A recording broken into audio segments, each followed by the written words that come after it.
Okay, now our keylogger is 100% ready to start sending us the reports. It's storing all of the logs in one variable. The variable contains the letters and the special keys, and it's very readable and easy to analyze.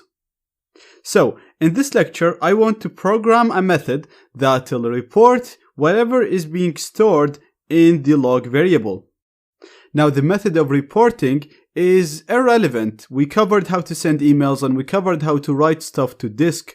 What's really important to me is to implement a way of triggering the report function. Because, as you know, the whole goal of this program is so that we send it to a user, the user is going to execute it, and this program will keep working for as long as the user is using their computer, recording the key strikes and sending me reports. Now, if we implement our reporting function in here within the process key press, this function is going to be executed every time the user enters a key. So if my report function sends an email, then an email will be sent every time a user presses a key. Or if the function writes to a file, then the function is going to open a file, write to it, and close it every time the user enters a key. And you can imagine that this is very, very excessive. A good idea of reporting logs is to rely on time. So every minute, 10 minutes, or 1 hour, send me a report of all the key strikes that the user entered within this period of time. Now, if you look at the code in here, you'll see that there is no good place for us to implement such method. Like I said, if you implement it in here, it will be executed every time a key is pressed, and then everything else within the code gets executed once. Now you can argue the fact that you can create a function and call it report, and then within this function use a while true, which is something that we've seen before, a loop that will run infinitely, and within this loop execute send an email, let's say send email, and then sleep, which is something that we covered as well before, for example 60 seconds. Then you could call this function from here, and this function will be called before the listener starts. It's gonna be trapped within this while loop, and it'll send an email, wait for 60 seconds, go up again, send an email again. The problem is, the while loop in here is gonna run before the listener starts. Therefore, the code will be trapped within this while loop and the listener will never start. Alternatively, if you put the report in here, the program will be trapped in the listener and the report function will never get executed. That's why, in order to implement a function that will be executed every certain number of seconds without interrupting the execution of my program, we're gonna have to use threading. Now, this is something that we never spoke about, and since you're gonna learn it using example, you should be able to understand it very, very easily. So basically, what we mean by threading is, consider the yellow line in here, and this is the main program. So we're going to execute our main program. It's going to go all the way down. And then this timeline or this thread where the main program is running is going to be split in two. We have the yellow line continue to execute, which is where my keylogger listener is going to work and store all the keys in my log variable. And I'll also have another thread or another timeline running simultaneously at the same time as the main thread. And this is going to be my timer. The timer is going to wait for a specific period of time that I'm going to choose. And then whenever that period of time is reached, it's going to execute a specific code again that I'm going to choose. And then reset the timer and go back again. This way, the same program is going to run on more than one thread. One of them is running my keylogger, and the other one is literally a timer triggering my log function.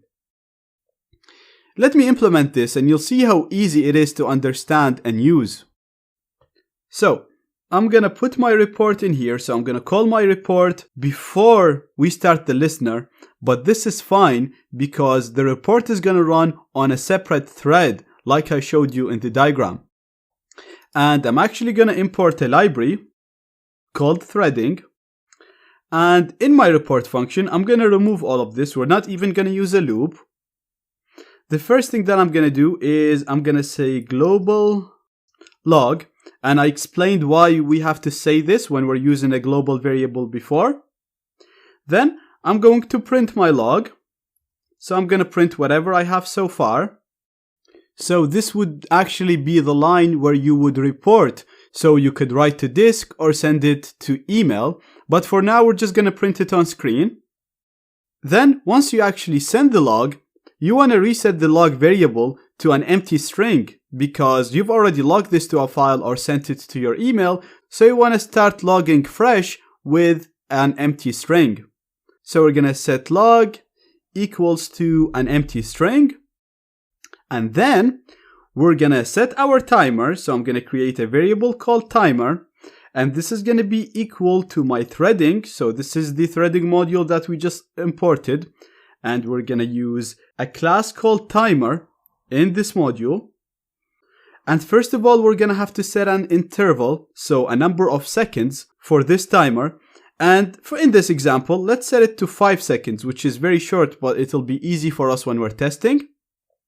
And what we want to do is we're saying basically after the timer starts, wait for 5 seconds and then call a function that I'm going to give you in here. And the function that I'm going to give is the report function, which is the same function that we're in right now.